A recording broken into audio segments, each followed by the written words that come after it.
This is the Augusta Chronicle, and we're here at the inaugural Cyber Education, Research, and Training Symposium here in downtown Augusta, and we're here with Colonel Andrew Hall. He's the director of the Army Cyber Institute. Colonel, I was hoping you could share with our readers first some of the existing threats that cyber-wise facing the nation and the world, and also some of the emerging threats that the military sees that they need to address. Well, when you take a look at what we have for current threats, we at the Army Cyber Institute are doing academic research and take a look at to see what is being reported by our security researchers across the country.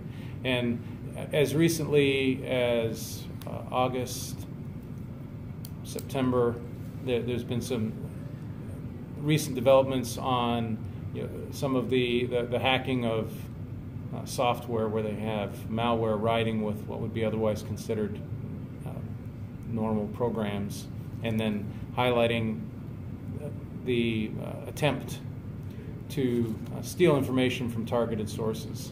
We've also just recently had the Meltdown and Spectre vulnerabilities which were discovered, which highlight problems in our chips, and the Meltdown affects our Intel processors, and then the Spectre affects most all processors. And you get quick reports from Apple that says it's a vulnerability in everything but our watches, and we're working to fix it.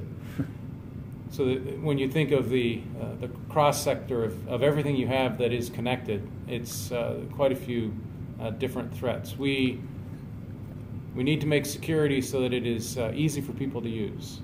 My wife bought me a vacuum for Christmas, and some of the comments were it takes a PhD in computer science to run the vacuum. And so I have a robot vacuum, and if it takes someone with a PhD in computer science, then there's a lot of chances that it can be misconfigured.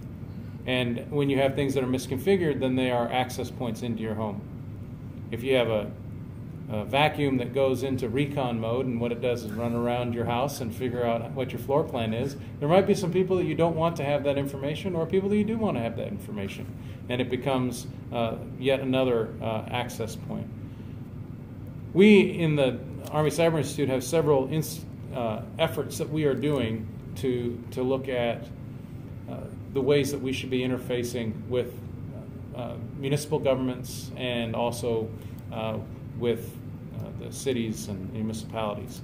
And we've been doing work in New York with groups in Manhattan. We did an exercise called Jack Voltaic, where we looked at where a cyber attack would find vulnerabilities. We're doing a second Jack Voltaic in Houston as we take a look at, again, what the vulnerabilities are on a port city.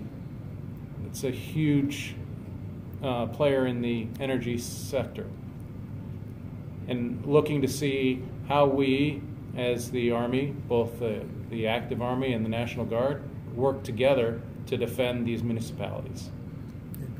Colonel Andrew Hall of the Army Cyber Institute, thank you very much, sir.